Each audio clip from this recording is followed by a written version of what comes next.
welcome to this Radix webinar on the Northern Ireland Protocol. I first met John in Northern Ireland when both of us had a little less grey hair, but he was, I was visiting with Richard Home, who was then the Northern Ireland spokesperson, and John, you gave what I still regard as the best leader's speech as leader of the Alliance that I have ever heard. You claimed without a word of notes. I choose to believe you. It was superb. So I'm really delighted that you're here. I'm going to hand over to co-founder of Radix and to Joe Zammit-Lucia, who's going to be chairing in a moment. Meantime, can I just remind you, at any stage you can use the chat function. At some point, yes. No. You can use the chat function to put in a comment. As is being demonstrated for us by someone, please make certain that you're on mute at all times. And Joe, will you remind us the rules? I think we're on the record today, so you run that risk. And thank you very much. Joe, over to you. Thank you very much, Ben. Welcome, everybody. Just to remind you what Ben has just said, if you could turn off your video feeds and mute yourselves, that would be helpful. This is being recorded, so the way we'll do it is we'll have a conversation with John and Jonathan, and if you would post any questions or comments that you have during that period on the chat, then we'll bring you in after we've had an initial conversation, if that's okay.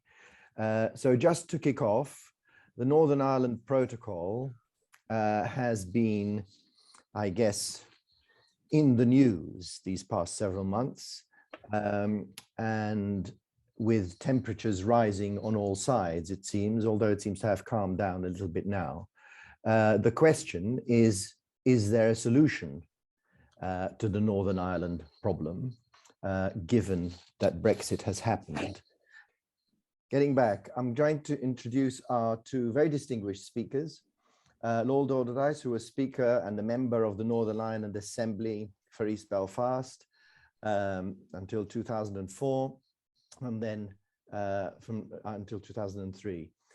He was also a leader of the Alliance Party of Northern Ireland from 1978 to 1998, and now sits in the House of Lords as a Liberal Democrat. So John has experienced, Northern Ireland from the inside, as it were. Jonathan was Chief of Staff under Prime Minister Tony Blair, and I guess experienced Northern Ireland as the lead negotiator leading up to the Good Friday Agreement and all the difficulties and challenges that involved. Both John and Jonathan now help in mediation processes around the world. So hopefully they can give us some insights both on Northern Ireland as it is and where we might go from here. I'll start by handing over to John to give us his views on the current situation and hopes for the future. John. Joe, Ben, thank you very much indeed for the invitation to participate. And of course, it's always a particular pleasure to share a platform, virtual or otherwise, with Jonathan.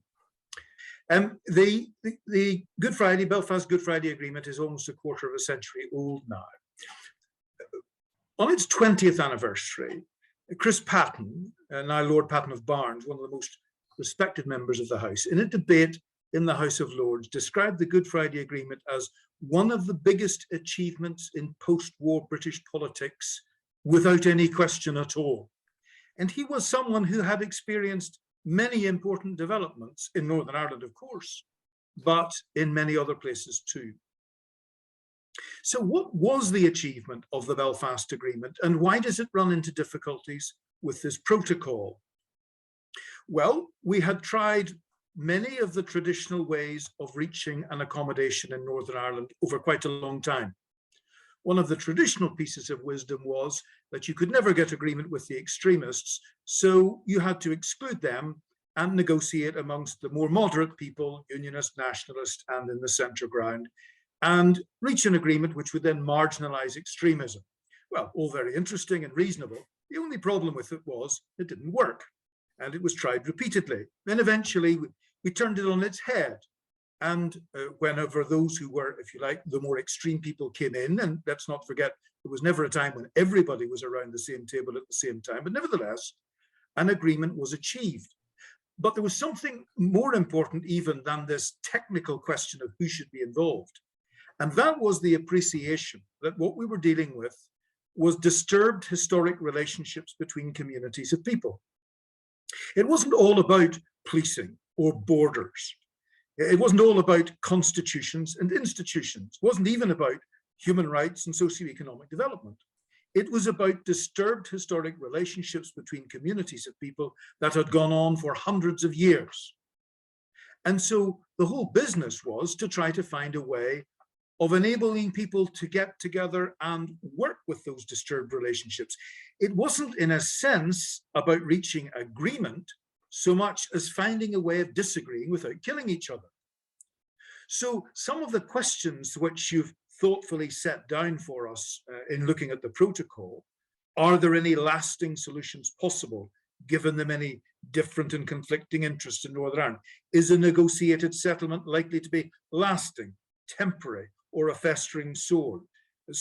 Can all the sides of the debate find political imagination? When you begin to say, okay, let's put the word relationships in there and see if it makes sense. So are there any lasting solutions possible to any set of relationships? Well, if you think that you've got a relationship that is sorted, it's already in trouble, let me tell you. And you don't need to be a psychiatrist to know that. When we say, is any negotiated settlement likely to be lasting or temporary? Well, let's say, is any arrangement for relationships within these islands likely to be lasting or temporary? Well, all of them are temporary. We used to joke in Northern Ireland that everything was temporary, though the provisionals were permanent. So, of course, the point is that relationships develop and grow and modify and change. And if you try to institutionalize those so much that they are rigid and regulated, then you will inevitably run into trouble. So when this huge shock to the system emerged, Brexit, and we'll not go into the whole question of Brexit and what it involved, but when that happened, the point is it changed the relationships. And if it was going to be able to resolve and address and maintain the issues which we had been struggling with, then those relationships needed to reflect that. And here we ran into problems, because the three sets of relationships and the three strands of the talks led to three interlocking sets of institutions, which needed to be maintained as relationships, not merely institutions.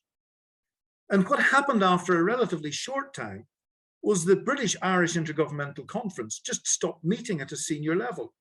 British government wasn't meeting with the Irish government at the top level, vice versa. And neither of them were really addressing it. They sort of said to themselves, oh, it doesn't matter. We're not the problem. The problem is these fellows and girls in Northern Ireland that can't live together, but we're not a problem. Well, of course, it was a problem.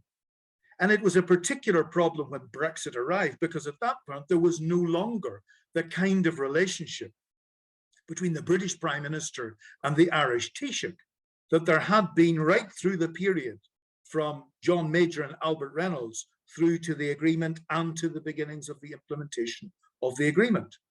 And there was no remembering by the next generation of Northern Ireland politicians, or indeed British and Irish politicians, of what we had to do to enable the process to develop and move forward and bring us a relatively peaceful outcome. Had there been that set of relationships, then in advance of the question of Brexit, there would have been serious conversations between the two governments about the implications of all of this, and much more serious conversations north, south, and east, west.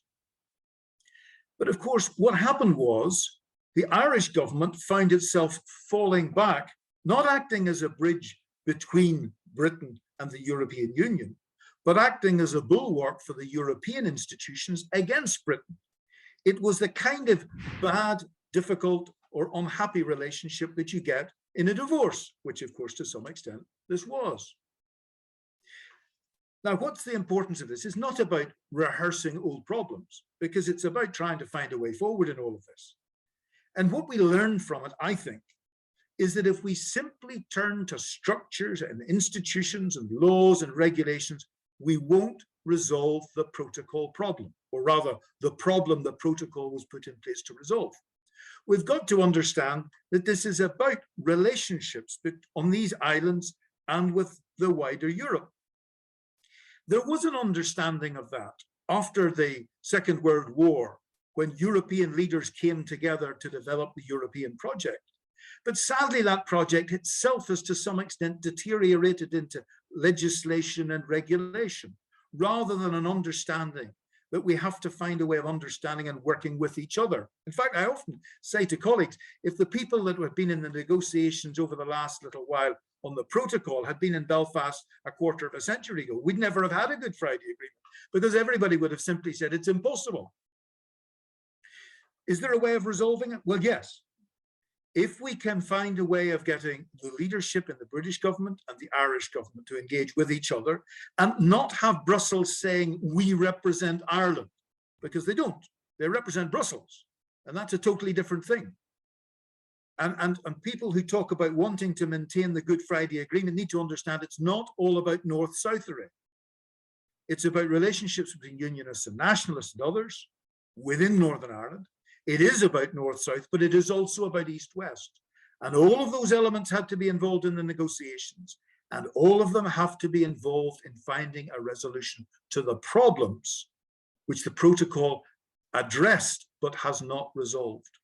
So to me, that's the way forward, recognizing it's about relationships, enabling people to engage with each other, not having people who say, we're defending the Good Friday Agreement, when they're only interested in defending the strand of the Good Friday Agreement that they favor, and the propositions and the people that they support, but rather to recognize all three strands and the external relationships are important and must be understood in that way.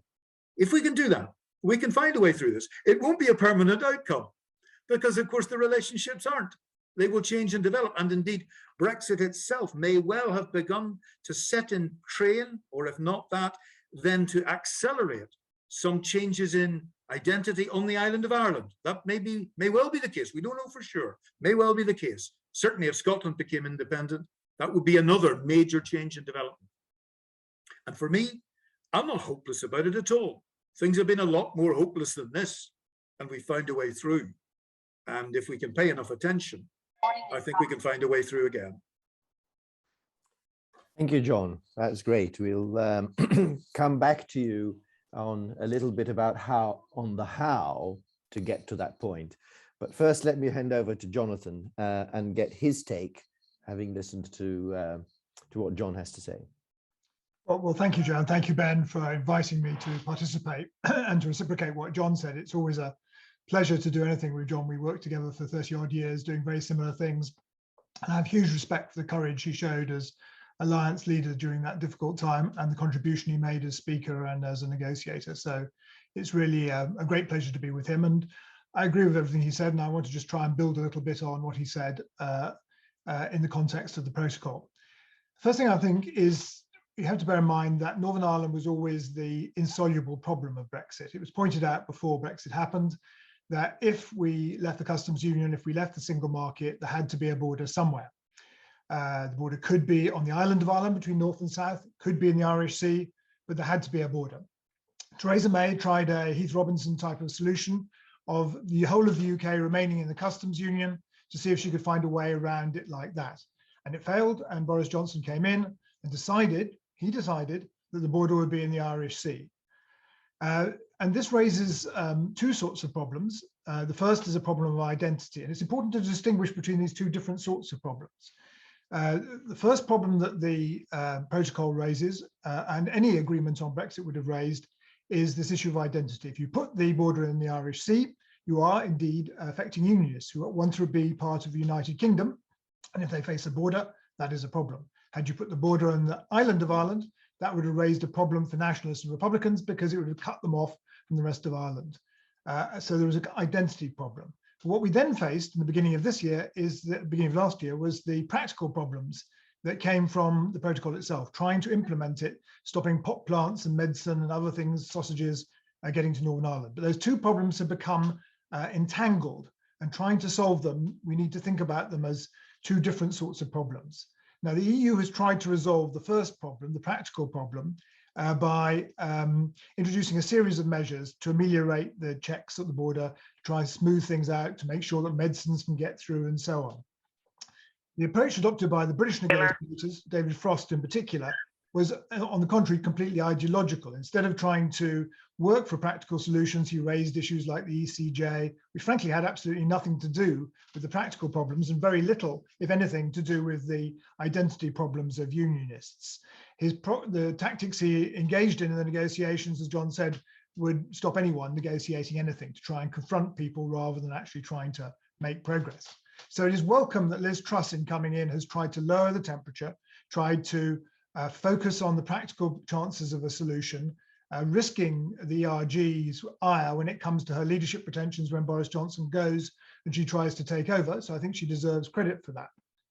Today, they seem to have ended with not a breakthrough nor a breakdown. They say they're going to go subterranean during the election period in Northern Ireland while they're negotiating. I think that's a sensible thing to do. I think they can get to some sort of outcome on customs, although there will be problems. The problem, I think, lies in SPS. It's these agricultural issues where I think they're really going to struggle to find a way through unless the British government can actually embrace EU SPS rules, those are the rules relating to agricultural products and so on.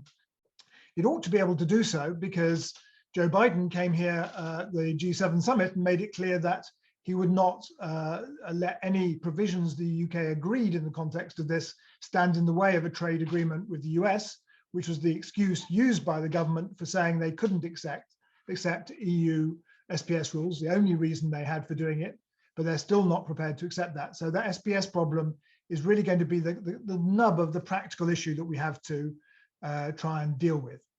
But we have to bear in mind that this is only solving the practical problems. It will not solve the identity problem. The problem with the identity issue is that there really is no alternative to the protocol that anyone has come up with. For about 5 years, we had the Brexiteers saying there were technological answers. We could abolish borders around the world by introducing technology. But as the EU negotiators had to point out to David Frost, you can't actually identify individual cows by satellite as they try and cross a border. There are no technological answers to these problems. Now we have the nonsense of mutual enforcement that Ian Duncan Smith is trying to advance as the solution. The fact is you have to have a border. That's why countries have borders. We choose where it is. It will be far worse on land because it will be right in your face. At least on sea, no one actually gets to see it apart from those driving lorries over with products. The danger this has posed to the Good Friday Agreement, which John and I and many others spent a good part of our life trying to introduce and then actually get to work in practice, is not, I think, a return to the Troubles. It's not about taking us back to 30 years of civil war. But what it is going to do, and what it has done, is created a political crisis. The problem is that Boris Johnson and David Frost marched Jeffrey Donaldson to the top of the hill. They got him to say he was rejecting the protocol, he wasn't going to accept the protocol. And now he's got a problem of how he gets down that hill again, because clearly, as I said, there is no alternative to the protocol that anyone has come up with yet. If the unionists were to propose the border should be on the island of Ireland, it would be a real problem. And they haven't so far, apart from occasionally Sammy Wilson, suggested that's what should happen. So you're not going to find an alternative solution. So how does the DUP climb down? And it's all the more difficult for them to climb down when they're being looked at by the TUV, who are going to be attacking them whatever happens. If they try and declare success when Liz Truss manages to negotiate some practical provisions to make the border less in your face, that is not going to be good enough for the TUV. And the DUP is terrified of losing votes to its right. It always tacks to the right if it's under threat rather than to the centre. So I don't see quite how Jeffrey Donaldson gets off this kick as we now go into the elections. And then once we come through the elections, where you may well end up with a Sinn Féin First Minister, it's going to make it even more difficult for the DUP to get those institutions up and running again. And of course, Sinn Féin don't have that much interest in getting the institutions up and running, and certainly not unless they get the things they've been demanding, like the Irish language. So what Boris Johnson and this approach to Brexit and has marched us into is a political crisis in Northern Ireland that will make it very difficult to get the institutions up again. And the whole point of the Good Friday Agreement was to try and get away from the issues of identity being the only source of politics in Northern Ireland, what John has been doing his whole life, to try and get politics to be about real things like education, about health, about spending, and all those sort of things. What Brexit has done, what the government's approach to the protocol negotiations has done, is make identity the issue again. That has raised, understandably, the unionist neurosis about a united Ireland. They can see what's happening in terms of demography. They know what will be in the census later this year when it comes out. They know there will be more, in all probability, more Catholics than Protestants, although thank goodness that third category of neither has increased enormously. But that they know that's going to happen. They know that Brexit has reduced the number of Catholics who will keep voting for a united Ireland. That does not mean the united Ireland is imminent, but it means this neurosis about it is infecting everything that we do. And John, as a psychological expert, will know that if we don't talk about something, that doesn't make it go away. So the fact the Irish government won't talk about it, the British government won't talk about it, unionists won't talk about it, only people who want to talk about it are Sinn Féin, and that's pretty obvious why they want it. But unless we actually have a proper discussion, that neurosis will continue and will make this identity issue so much worse. So there is a solution, as John says, but it's a solution to the practical problems, to making this worse, making this work, not worse, and get us back to where we were with the Good Friday Agreement, where identity was there, something we can talk about, something we're going to settle peacefully. There's a wild card in all this. Let me just end by saying that. There's a wild card, of course. We have Ian Duncan Smith again in the papers saying we must reject the protocol over the weekend, urging Boris Johnson to do so. We had the ERG and the Telegraph saying they're going to bring Johnson down if he doesn't trigger Article 16. And one can imagine circumstances in which Boris Johnson gets so desperate, he reaches for Article 16 as the only way of saving himself from the Metropolitan Police. I hope he won't do that. We have every reason to try and stay united as Europe at the moment in the face of what the Russians are doing in Ukraine, but you can't rule out that thing. And that really will tip us into serious trouble in Northern Ireland and a trade war with the EU. So I hope he doesn't do it. There is a solution, but I'm not convinced this government will get us that. Let me stop there. Thank you, Jonathan. Interesting. So, John, you talked a lot about relationships, and Jonathan started his intervention laying out all the rule-based and practical problems, which are not going to go away. As an outside observer, it seems to me that much of the talk, or much of the talk in the press anyway, has actually been about the rules issues and the institutional issues, and the institutions on both sides of this, the EU on one side, the British government on the other, being maybe over obsessed with their own rules and their own ways of doing it. So how do we move on from this rules-based discussion to what you suggested has to happen as a relationship-based discussion, and then the rules kind of take a back seat? Is that possible? I think in many ways, as ever, Jonathan pointed us in the right direction. And when he teased out this important difference between the problems of identity and the practical legal difficulties.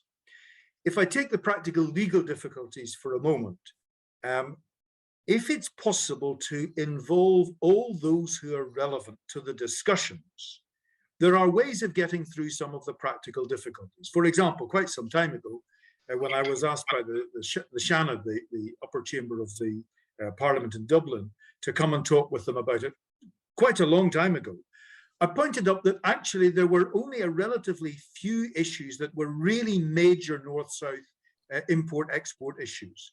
One of them was energy, and the other was agriculture and agricultural products. Those are the biggies.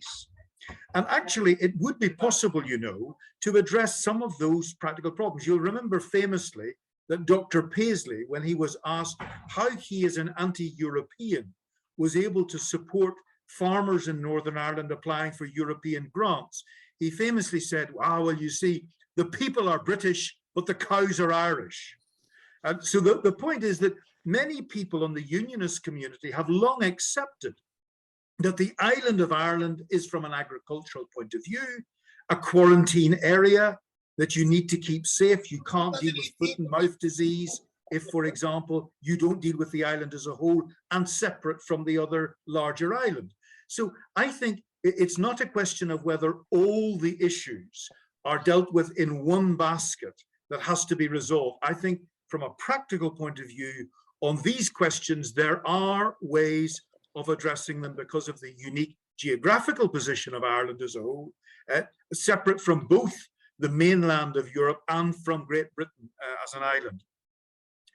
The other, and Jonathan in a sense pointed us to the fact that, you know, if people are serious, those practical things can be addressed if there's any kind of flexibility at all. Any kind of smuggling, if anybody thinks that smuggling is going to disappear anytime, it was there before the European Union, it was there before Britain, and it'll be there after the European Union. It's part of the culture of the island. It's not going to go away. It's going to be negligible in comparison with the smuggling that goes on in the rest of Europe. If that wasn't the case, as you pointed out in your article in El País, why would we be getting so much cocaine finding its way into the European Union? So you're not going to seal these borders. But the more difficult question that Jonathan points up is the identity one. And that's the one about relationships. Well, let me inject in just one point which I think is important and could turn out to be very relevant, and that's this.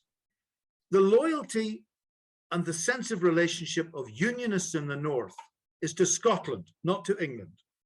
There's no particular love for England at all, or English people for that matter. But Scotland is quite different. That's where Presbyterianism came to Ireland. It disappeared in England and largely in Wales, but it is the dominant approach culturally in Scotland and in the north of Ireland. So any British government that was thoughtful about these, any Irish government that was thoughtful would be saying, well, let's try to explore the relationship with Scotland. And of course, as I said earlier on, if Scotland decided to go independent, that completely changes the whole picture as far as unionists are concerned.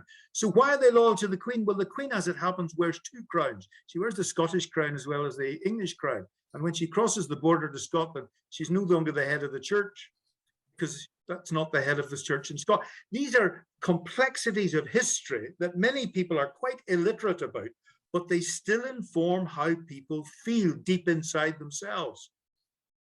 Is it impossible to think of a way in which unionists might have a different and more open relationship with the South? Absolutely. Don't forget the interview that was done first with Arlene Foster and then with Ian Paisley's widow, Eileen.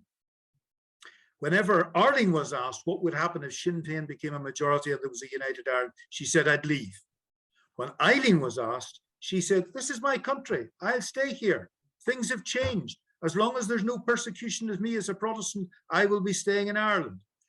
What I think that tells you is not that there's some easy solution, but that if we separate the two issues as Jonathan has done, and if we deal with them in ways that are appropriate to the kind of problem they are, they're not as insoluble as we think. And if we deal with the practicalities and then take time over the identity ones, all sorts of positive things may well happen that we didn't quite expect. Thank you, John.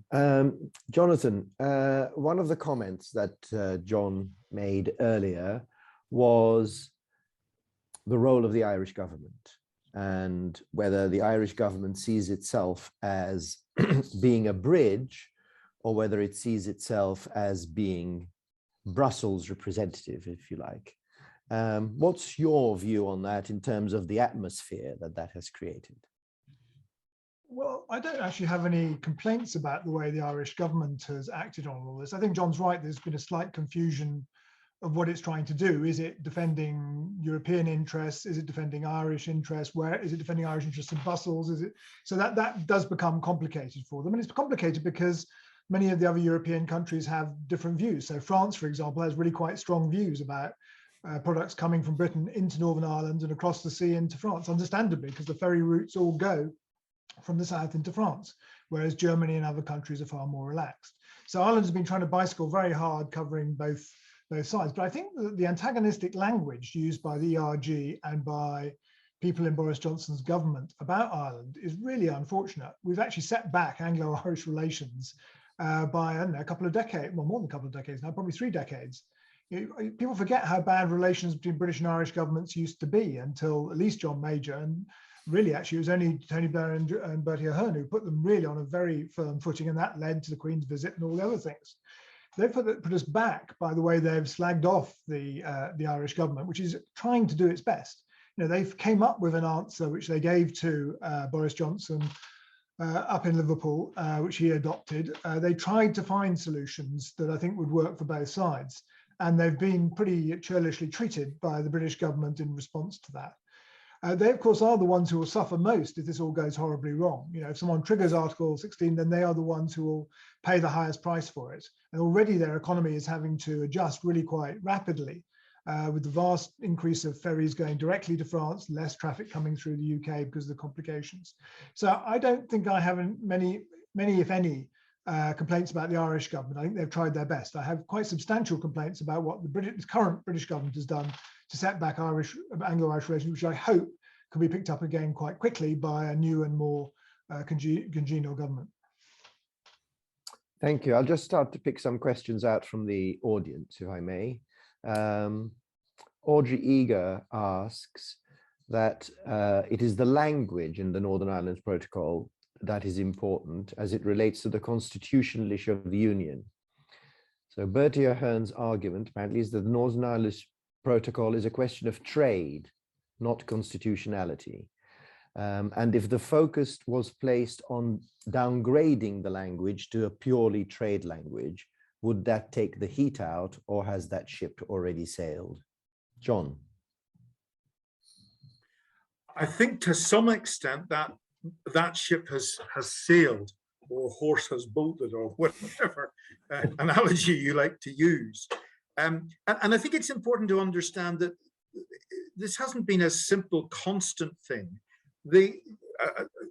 As Jonathan was mentioning, there have been very unhappy and unfortunate things have happened. But if we go back to Theresa May, for example, even before she was Prime Minister, when she was Home Secretary, she started introducing legislation to address the borders of the United Kingdom.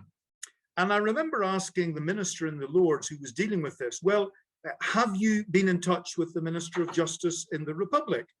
And he said, no. And I said, well, the only land border that you have and that you're trying to police is the one between North and South in Ireland. Why have you not been in touch with them? And he said, well, we never thought about it. And you see, I think that's part of the problem. English politicians in particular just don't think about the things. They're not necessarily trying to be nasty or snub people, but they don't think about it. And that's been going on for a long time. And that annoys Irish people to be told that they're really not terribly important and that they don't bother thinking about them. So there's that atmosphere, first of all, right? Then you get the fallout over Brexit. And the result of that was that Leo Varadkar, when he was Taoiseach, made clear that he was going to be standing with Brussels, and that people had to accommodate themselves to that in Britain. Now, as time went on, unfortunately, the British government became more truculent and difficult, as Jonathan has described, not just in relation to Ireland, but in relation to their own party and the rest of the country and all sorts of things. It was an attitudinal problem, which we suffer from. In Ireland, we moved to a Taoiseach, Micheál Martin, who actually, despite the party he was leading, which you might have thought would have been more nationalistic than Fine Gael, that was led by Leo Varadkar, Micheál Martin actually was much more accommodating and emollient. He realized the issues, and he started to try to say and do things that were more open. Now, had he been faced with a British government that understood the complexities of the situation as previous governments did, I think they would have grasped that with both hands and said, yes, let's sit down and see where we can get together because we understand each other. But instead of that, it really wasn't received with as much sensitivity and understanding. And so it hasn't been able to go forward yet. But I think it is still entirely possible that people, perhaps after the elections in May, both the local government elections in England and the assembly elections in Northern Ireland, and people reflect on the outcome of those elections, whatever it happens to be, then I think that may be a very important opportunity to recalibrate the approach to the protocol and find a way forward in conjunction with colleagues in Brussels. Thanks, John. A question for you, Jonathan. So one of the proposals from the British government, as I understand it, unless I've got this wrong, is to remove any kind of checks of mainland goods going to Northern Ireland, which are destined for Northern Ireland, but not for goods that are destined to cross the border. Now, we all know, as John has made it clear, that leakage, let's put it that way, will happen, but hardly enough to destroy the European single market. So what are the reasonable objections to that kind of practical, though technocratically imperfect solution? Well, I think the objection is the way this will change over time. Presumably, the point of Brexit is that we diverge from EU rules and have more and more rules of our own that are different from the EU. So if you're France and you really don't want to have chlorinated chicken, and if we really are going to sign an agricultural agreement with the United States that gives us chlorinated chicken, you might start with 1 or 2 chlorinated chickens going to Sainsbury's in Belfast, or Marks and Sparks if they're still trading by then in Belfast. But you might then find truckloads. And the French have been monitoring very carefully these very large increases in flow of trucks from Ireland into France. And they worry that they could really face quite significant smuggling of that sort. So it's all very well for Brexiteers to say, oh, it's fine, we can just say these things are staying in Northern Ireland, and we can just make companies swear that they're going to stay in Northern Ireland. But companies may not have control over these things once they've left the UK and gone in a truck into Ireland, unless you then introduce a border between North and South to stop those trucks crossing the border. So I think the EU, I mean, I'm sure the EU is too bureaucratic on many of these things, and I'm sure the British actually are as well for different reasons. But I think just saying we can leave it to hope, particularly given what John was saying about smuggling. Smuggling in Northern Ireland has been a very lucrative pastime for a very long. People like Slab Murphy have made a very great deal of money out of it. They see a chance of smuggling chickens as opposed to diesel, they'll be onto it. So I think that the Europeans really have quite a good case for why they have to have, they're not asking for watertight rules, but rules that at least can be enforced if you suddenly see a surge in some of these things. Yeah, but is the volume really going to be enough to be worrying? That's the question, I guess. I mean, considering, as John said, because it's not going to be, because how would you control the volume at that stage? You're going to suddenly say, if you're not checking it, how do you know the volume has suddenly gone up and all those chickens are going across and not ending up on a ferry to Roscoff? Good point. Could I just say, Joe, I think that Jonathan is, of course, absolutely right. But what that means is that you might have to look at the question of checking between the Republic of Ireland and France, maybe more than between there and Germany and so on. So there is no cost-free way for any of us here if we want peace. Right. And of course, European bureaucrats would say, but we've got a free market here. Well, you have, really stopping it going, just checking whether or not it fulfills the requirements.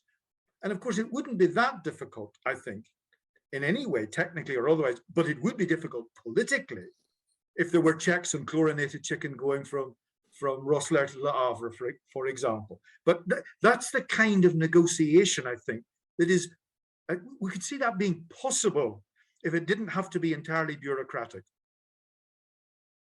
Yes. But it seems that it's very hard to get the bureaucratic to take a back seat.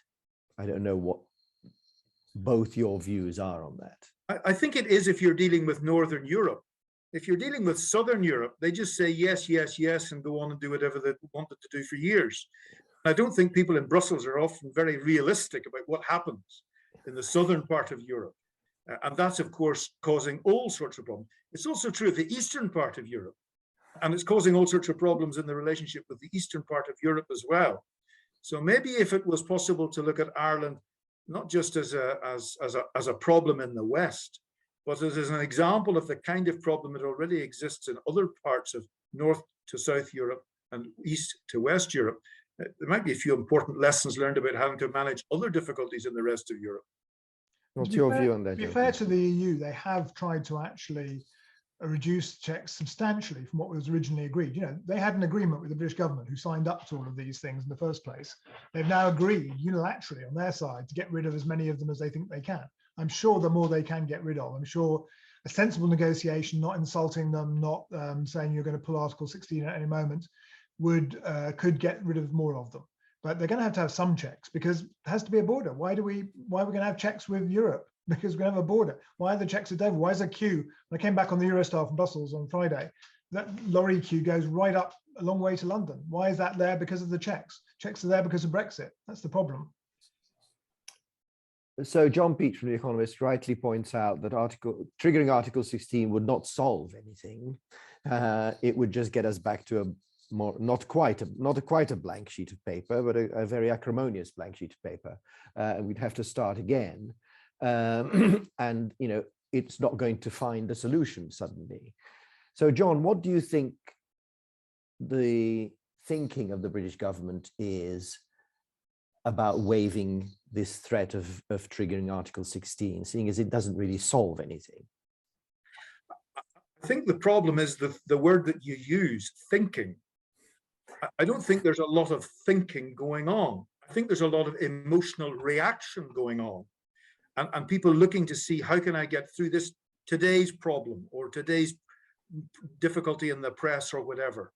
What would be really valuable would be if we could get some calm, thoughtful engagement in the British government and with others as well.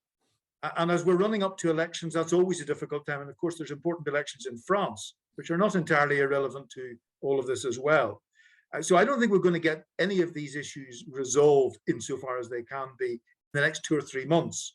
But I think when we get the other side of May, not just because of elections in Britain and in Northern Ireland, but also in France, that it may well be possible on the outcome of those to have more thought and more calm engagement, and that it might be possible to do something at that point, as long as people are open to it. But I don't think it's at all impossible. I just think there are times when it's difficult to get people to think about things.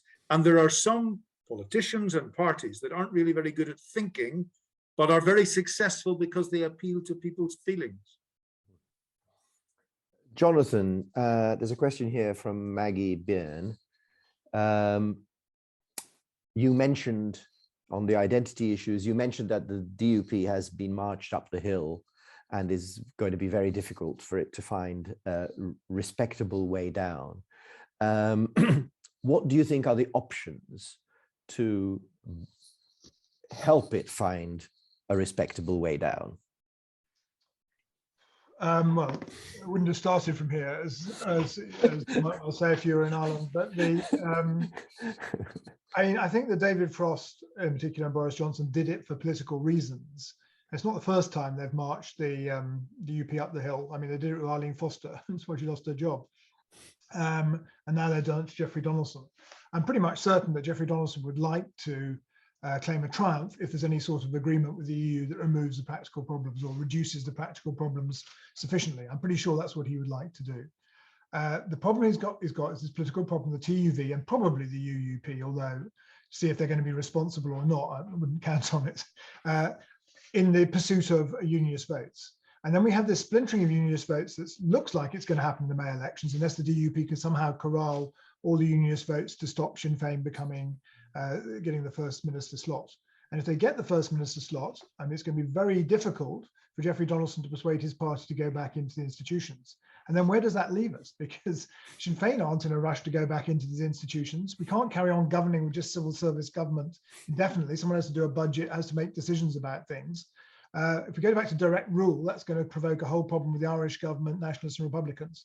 So they're taking us into a blasted cul-de-sac with this thing politically. And I don't very easily see the way out. The best hope I have is that Jeffrey will tough it out. We'll say, yes, we've got a deal. Let's resolve the practical problems. We've got the best of both worlds. Let's go with this, and just takes a risk with the TUV and the UUP and comes through. But even if he does that, if you have Sinn Féin as the first minister in the north, as possibly the largest party in the south fairly soon, then unionists have got a really big problem. This takes me back to the point I was making, that it's all very well us not talking about a united Ireland, and I don't think United Ireland is imminent, but when Tony Blair went in 1997 to Balmoral Agricultural Fair outside Belfast, he said he didn't expect there to be a United Ireland in his lifetime. I totally agreed with him. I'm now not so sure about that. And I think if we don't talk about how do you defend the interests of a very large group of Protestants who do not want to be in a United Ireland, how do you deal with the desire to have their own local government in a United Ireland? If we don't actually start talking about some of these issues, this problem is going to get worse and worse. And we'll just end up with a deadlock on the institutions, unable to get them back. We'll have to go to direct rule again. And then we'll be back almost where we're not back to where we started in terms of violence, but back to where we started politically and the issue of identity front and center again, which is really not what we want. John, this issue of this issue of the United Ireland, the spectre of a United Ireland raises its head, of course, for the Unionists in Northern Ireland. Do we think that a United Ireland is something that the Irish population, the Southern Irish population, actually want? I remember in one of the periods of talks, a senior Irish negotiator came to me and said, John, I've just been thinking, you know, if we had a United Ireland, somebody in the DUP, and he mentioned a particular name, which I'll not mention, said it could, for example, be, you know, the Minister of Agriculture or something like that. And I said, well, yes, of course. And he said, I'm going off the notion. And the whole point was he realized that you would be importing into his state a whole set of difficulties when it took 2 or 3 generations to get out of the difficulties after the War of Independence. So there's a lot of people in politics in the South who waking up with the cold sweats if they're in government at the thought that a British Prime Minister might turn around and say to them, well, fair enough, I have no objection, have them. Because you're importing a huge set of problems. And for example, would you need a new constitution for your country, a new flag, a new anthem, a whole new set of institutions? I was talking recently to somebody who knew many, many years pre the wall coming down in East Germany as it was then. And I was talking to him about, he's very angry about what happened when Germany came together. Why? Because the West just absorbed the East. They didn't sit down and negotiate a new constitution or a whole new set of institutions that understood that people in the East had become different over the years because they'd lived a different life. So if there was to be United Ireland, it wouldn't be an absorption of the North by the South. It would be a whole new set of structures and institutions in a country that has had all the political difficulties, and indeed in more recent times had many difficulties over the role of the church and what has happened to church and religion in the Republic of Ireland, some of which has made it a problem for some people in the South, and some of it has made it easier for some people in the North. And also there's been a change. We talk about unionists and nationalists, but as Jonathan pointed out, there's now a whole cohort of people who are much more metropolitan in their attitudes in Northern Ireland. And if they discovered that in the medium term, not even the long term, the medium term, that some of the interests that they have, whether that's being pro-EU or whether it's economic and social interests, that actually being more close to the South would be in their interest, there's an increasing number of them that would say, well, actually, you know, I don't really feel the same kind of sense of relationship with England and with London, and we're closer and we can get on better with people in the South. So, you know, this is a movable feast. This is not the laws of the Medes and Persians. This is relationships in these islands. And I think there's a very real possibility that they change and develop. And I can hear it even in talking with people, the kind of attitudes that they have. And I don't think we should either despair of it or feel that it is hopeless. I think there are things that can be done to enable people to engage with each other. And there are many people in the South who would be very worried about a United Ireland coming too quickly. And as I say, what about this relationship between the North and Scotland as well? That's something that needs a bit more exploration. Not very long ago, one of the Archbishop of Canterbury's representatives brought a number of loyalists to London and got a bit of criticism for it. But one of the things that he did was he said to some of these loyalists from Northern Ireland, look down the Thames there. What kind of range of people live there now? how much would you identify with the multiracial, multicultural, multi-religious society that is England now? Not England 100 years ago, but England now. And you know, they found themselves really puzzled as they began to think about the consequences of the changes that have taken place in England for their relationship with England, and the changes that have taken place in the Republic of Ireland in terms of the relationships. That's the kind of exploration that's really important, and is the meat and drink of the identity question that Jonathan pointed up, is probably the more complex one, but by no means insoluble either. So, Jonathan, we've got the bigger problems brewing in Ukraine about membership of NATO, and the discussion has turned a little bit at the moment that while we can keep saying that Ukraine may join NATO, it's a distant dream and we shouldn't really worry about it. Do you think that something similar could be framed around the idea of a united Ireland? And would that help? And did those sorts of discussions come up when you were negotiating for the Good Friday Agreement? I don't recall those arguments coming up in the actual negotiations on Good Friday Agreement or its implementation. But I do think that the same core issue is at stake in both places, and that's the issue of consent. In the case of Ukraine, the issue is, do the people of Ukraine want to join NATO or not? It's not up to us. We can say they can't join if they try and join us, but if they want to join, are we the ones to tell them they can't? That's the fundamental question. And no, we can't, because they're a sovereign state and they should decide their own future. And this was the point about Northern Ireland. That's why I think you can't really say, you may want to join United Ireland, but you can't do it for 20 years. That would just be a recipe for getting back into conflict. So I think we had to say that there would be a border poll if the Secretary of State thought there was grounds for thinking there's a majority of people who want a united Ireland. The problem comes, as always, that if you get a 52-48% split in that vote, then what do you do with the 48% who don't want to join the Republic of Ireland? It's quite possible lots of people in the South will have cold feet about the united Ireland, but there's not much they can do about it because they've always wanted a united Ireland. They can't really back off that. And interestingly, polls still show an overwhelming majority in the South, when asked the question, say they want a united Ireland, even though, as John said, they haven't thought through the consequences for themselves in terms of money and elsewhere. So I don't think you can put a time limit on this. I don't think you can have a moratorium. In the end, if the people want it, you're going to have to provide it, but you're going to have to, that's why you have to ask these questions. What do you do to protect their rights? Can you have some form of condominium that could be negotiated? And just a straight referendum isn't going to answer these questions. It's a bit like a referendum on Scotland. You have a referendum, but what are you going to do about the border if Scotland rejoins the EU and we're not in the EU? The border problem in Northern Ireland will look like child's play by comparison with that border. So I think this is my point, that we need to start talking about these issues, demystifying them, and sort of pointing out some of the difficulties in this that need to be discussed. I think that's far more productive than trying to impose a time limit, say you can't have it for 20 years, 50 years, 100 years, whatever time you would choose. Very good. There's a comment here from David Waddell, which says, picking up on the Irish discomfort in unfolding in the north, I know that governing politicians in Dublin are much more reluctant to tolerate Sinn Féin in government in Ireland than they are to tolerate them in Northern Ireland.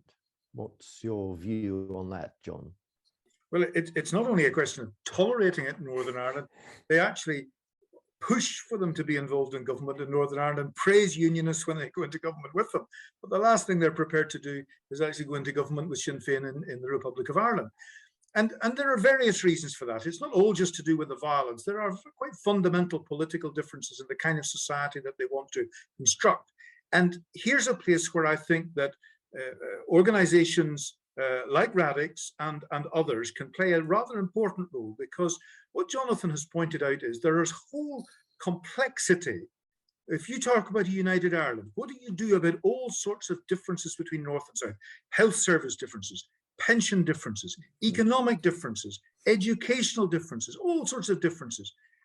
Recently, well, I say recently, it was actually about 18 months or more ago, Sinn Féin produced a document on the economic benefits of united Ireland. And they sent A couple of them sent me a copy of the document, two of their leading people, and I read it, and it was terrible. Didn't make any, it was completely economically illiterate, and some of it was just nonsensical. And it was, I even remember, well, I'll not say what his name was, but a leading member of SDLP, when I talked about the economic problems of United Ireland, he said, oh, the Brits will pay for the next 25 years. And I said, you got to be kidding. Once they get rid of the problem, the last thing they're going to do is continue to pay for it. Oh, the guilt will make them do it. I said, you don't know them the way I know them. They'll be gone in 6 months. So the point is that if organizations like Radix and others can enable people to start having serious conversations about what if, it'll not be easy to get people engaged, because although Southern and Republican and nationalist politicians will engage, most unionists don't want to talk about it. However, there are some, particularly those no longer active politics. Peter Robinson, for example, talked about how unionists needed to address the question in order to refute it. Fair enough, but they need to address the question. And so I think there is a possibility, serious possibility, of engaging people in it, as long as you make clear that that engagement is not to persuade them of a united Ireland, but to address the complexities that others are taking for granted can easily be done.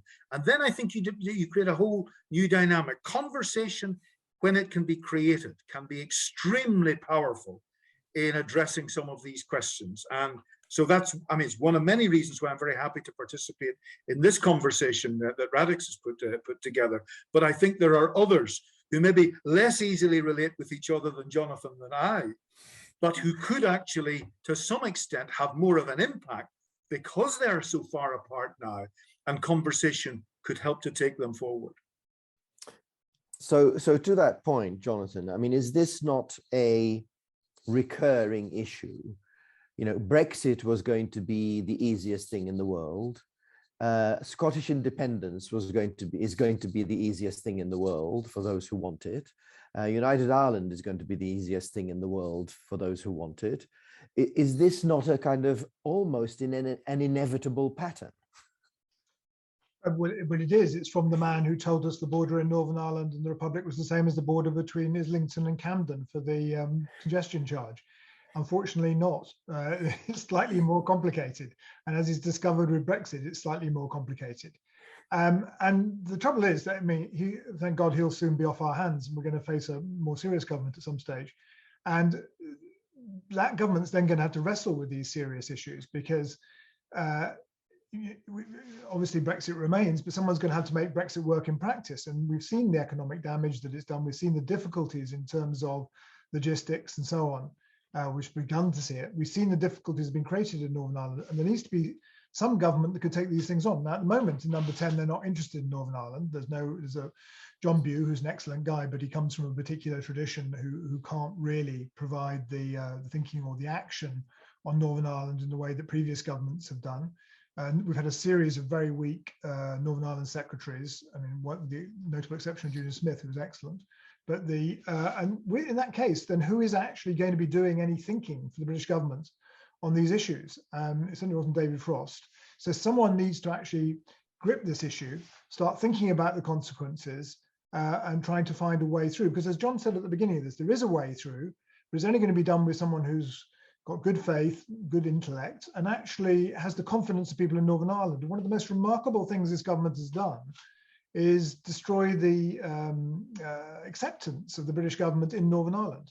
Traditionally, you'd be on religious grounds, you'd end up with sort of 60% of the people saying the British government was doing a good job or whatever it is relative to Northern Ireland. Now you've got nearly 80% of people who don't trust the British government for understandable reasons. That is a real crisis. We're going to rule by direct rule. You've got 80% of the population who don't trust you. That is not a very happy recipe for consent or for sorting out some of these problems. Thanks very much. Well, that was a fascinating discussion. Thank you so much both for sharing your insights and expertise and experience.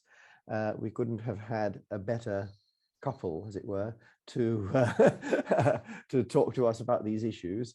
And I've certainly ended up with, I guess, a lot more hope than I started. So that's certainly from me getting to bed tonight. It's a positive thing. Thank you again, and I'll hand over to Ben to close the session.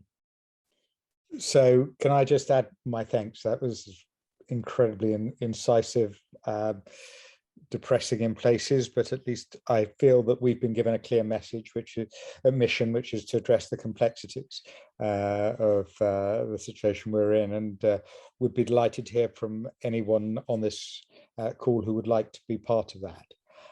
Can I just say, quick advert, we have 3 further events planned, and we'd very much like your company at them. On the 3rd of March, we are hosting Sir Ed Davey, who will be launching the book that he's just edited on the battle for liberal Britain. And that's at 3 o'clock.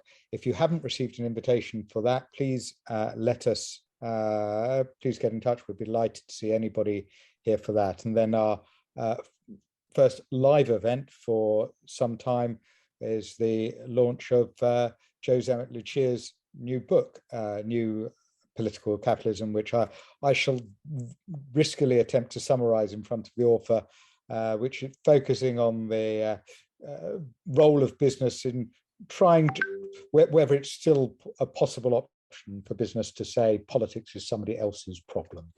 And Joe will be taking us through his book and no doubt signing copies, or you'll be able to pick up rare unsigned copies.